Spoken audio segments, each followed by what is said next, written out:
भगवान के जो नाती पोता थे वो ऋषियों के पास में पहुंच गए और जामवती के जो पुत्र थे सांब, उनको पत्नी बना करके ले गए और उदर के अंदर कपड़े लगा करके ले गए। ऋषियों से जाकर के पूछने लगे कि इन जो ये पत्नी लेकर के आए इसके उदर से क्या होगा। तो उन्होंने कह दिया शंकर भगवान की कृपा से जो दुर्वासा ऋषि थे वो तो महान क्रोधी थे ही, उन्होंने दिव्य दृष्टि डाल करके देखा तो ना तो ये पत्नी है ना कोई पति है, ये तो सांब है, इसके कुछ नहीं होगा। जब कृष्ण भगवान के नाती पोता ऋषि और महात्मा ब्राह्मणों का अपमान करने लग जाएंगे तो इस संसार सागर की दुनिया का क्या होगा। चाहे इसके उधर से कुछ भी नहीं होगा, एक लोहे का मूसल होगा जिससे यदकुल का विनाश हो जाएगा। ऐसा श्राप दे दिया। श्राप सुनते ही कांपने लगे और दौड़ करके भगवान ठाकुर जी के पास में नहीं आए महाराज। तो क्या किया, गंगा मैया के पास पहुंच गई और गंगा मैया के पास में जा करके जो लोहे का मूसल उत्पन्न हुआ, वास्तविकता ही लोहे का मूसल उत्पन्न हुआ, उसको घिस घिस करके गंगा मैया में बहा दिया। इतनी सी जब कीली रह गई, विचार किया कि ये कीली भी क्या करेगी, उसको गंगे मैया में ऐसे फेंक दिया और फेंकते उस कीली को मछली निगल गई। अब क्या होता है, लौट करके आ जाते हैं भगवान। इधर भगवान के पास में देवता आते हैं और देवता प्रार्थना करते हैं कि भगवान अब तुम्हारा समय पूरा हो गया, इसलिए आप अपने स्वधाम पधारिए। उन्होंने कहा कि बस 7 दिन और रुक जाओ, 7 दिन केवल शेष रह रहे, मेरे जो थोड़ा सा कार्य है उसको पूर्ण कर आता हूं, मैं शीघ्र स्वधाम पधार रहा हूं। कृष्ण भगवान क्या करते हैं, सभी अपने नाती पोते जितने भी, अब देखो नाती पोता उनके नाम तो क्या के नाम है, 16,108 रानियां और एक एक रानी से 10 संतान की उत्पत्ति हुई। अब तुम ही संभाल लो कितने हो गए। अब सबको लेकर के पिंडारक क्षेत्र में पहुंच गए और पिंडारक क्षेत्र में जाकर के सब आपस में स्नान बनाने लगे, बातें करने लगे, वस्त्रों को उतार दिया, उतार करके आपस में जब मखौल करने लगे तो एक दूसरे पर क्रोध करने लगे। वहां जो मूसल घिस घिस करके बहाया था गंगा में जल में, उस जल से पटेरे पैदा हो गए जिनको भागवत के भाषा में कहते हैं अलका नाम की घास उत्पन्न हो गई। उसको घास को एक दूसरा खुशकाता है, एक दूसरे में मार देता है। उस अलका नाम की घास की तलवारें बन गई महाराज और पूरा यदकुल एक एक करके विनाश की ओर चला गया।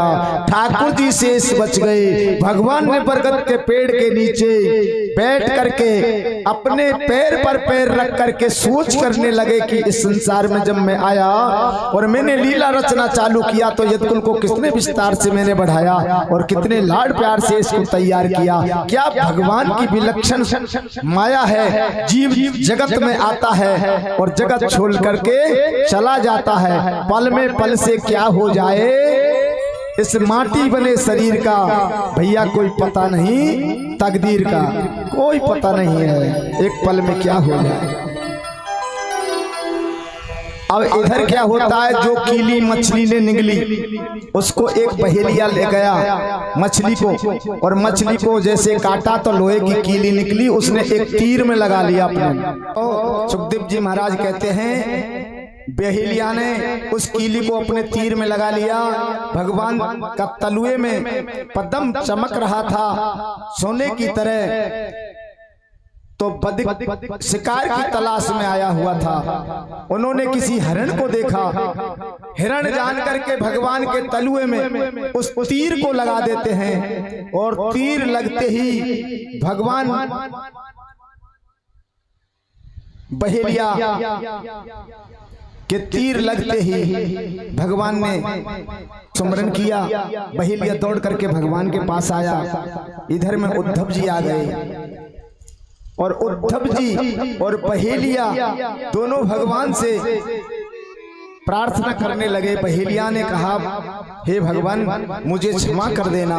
तो भगवान ने बहेलिया से तो कह दिया कि किसी का किसी से बदला नहीं छूटता, पूर्व जन्म में तू बाली का अवतार था, बाली के रूप में उत्पन्न हुआ था और आज बहेलिया के रूप में उत्पन्न हुआ है। आज कोई किसी का पुत्र बन जाता है और कल किसी का बाप बन जाता है। तो ऐसे ही हर जन्म में ये तो पहेलियां बदलती रहती हैं। हे बहेलिया तेरा कोई दोष नहीं है, मुझे ऐसा ही करना था। जो विधि के विधान होते हैं वे कभी टलते नहीं, इसलिए तेरा बदला चुक गया। अब उद्धव के लिए ज्ञान देते हैं। उद्धव यमुना भोगे यमुना लोगे यमुना योगेन सांकये दान व्रत पौसरे व्याख्या स्वाध्याय संन्यासम प्रापनाद नमश्चते।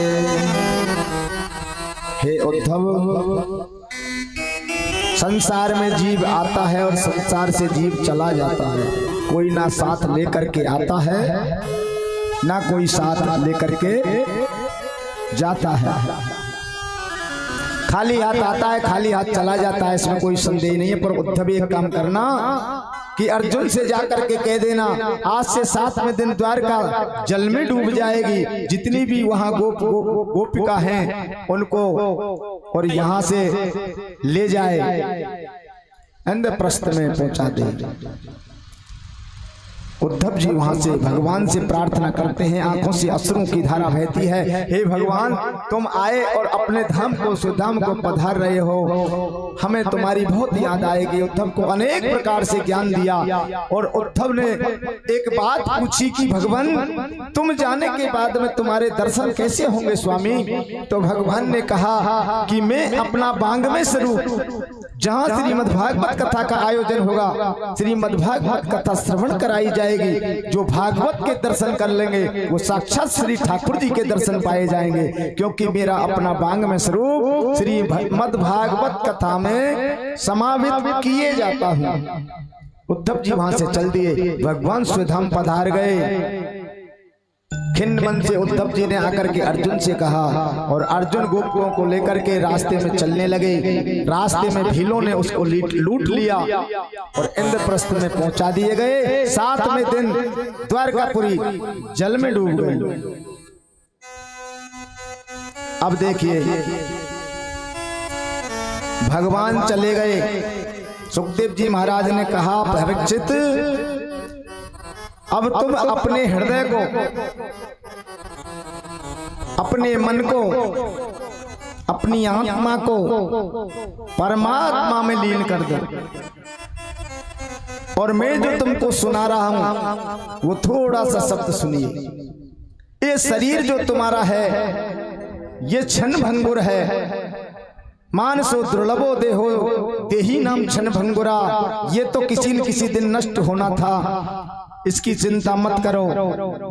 थोड़ा धर्म और ये जो अब युग तुम्हारे बाद में आएगा उसके धर्म जान लो। इसके बाद में कलयुग आएगा। कलयुग के राजवंशों का वर्णन किया है, कलयुग के धर्मों का वर्णन किया है। और परीक्षित महाराज ने अपनी आत्मा को भगवान में लीन कर दिया है, केवल ध्येय रखी थी। इधर तक्षत महाराज आ गया है। तक्षत महाराज रास्ते में चला आ रहा है। रास्ते में कश्यप मुनि मिल गए। कश्यप जी ने पूछा, कहां जा रहे हो तक्षत?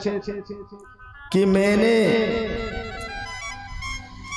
सुना है परीक्षित महाराज के लिए श्राप लगा है और उस श्राप को पूर्ण करने के लिए मैं जा रहा हूं कि 7वें दिन उनको सर्प खाएगा। तो कश्यप ने कहा कि ऐसा हमारा जैसा धार्मिक राजा तो दुनिया में कोई है ही नहीं, और परीक्षित जी चले जाएंगे फिर कौन राजा रहेगा? मैं तुझे ये कार्य नहीं करने दूंगा। और मेरे पास में आर्थिक तंगी भी है, पैसे की कमी है मेरे पास में, और परीक्षित महाराज को तुम खाओगे, तक्षत खाएगा और मैं उसको बचाऊंगा। वो मुझे प्रसन्न होकर के काफी धन देंगे।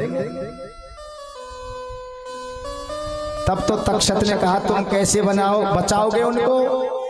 कि मैं मंत्र विद्या से कि एक बारी तुम्हारी हमारी यहीं पर हो जाए। उन्होंने कहा कि क्यों नहीं। तक्षक एक फुसकार एक वृक्ष पर मारते हैं, जला करके भस्म कर देते हैं और कश्यप महाराज हाथ में जल लेकर के कमंडल से और एक मंत्र मारते हैं, पुनः जैसा वृक्ष था ऐसा ही तैयार कर देते हैं। तुरंत ही तक्षक कश्यप जी के चरणों में गिर पड़े कि ब्राह्मण और संत का श्राप मिथ्या हो जाएगा, इसलिए जितना तुमको धन चाहिए वो इस वृक्ष की जड़ों में भरा पड़ा है, उतना धन ले जाइए पर लौट करके चले जाइए। कश्यप जी घर लौट करके वापस आ गए। तक्षक परीक्षित महाराज के पास में गए हैं और परीक्षित जी के शरीर पर डंक मारा है और दंश करते ही उनका शरीर जल करके भस्म हो गया है। और तक्षक जी अपने भगवान के धाम को चले गए, मुक्ति पा गए हैं, क्योंकि उन्होंने तो पहले ही, तक्षक नहीं आया उससे पहले ही भगवान में अपनी आत्मा को समावित कर दिया। तो भगवान की कथा का ऐसा प्रभाव है।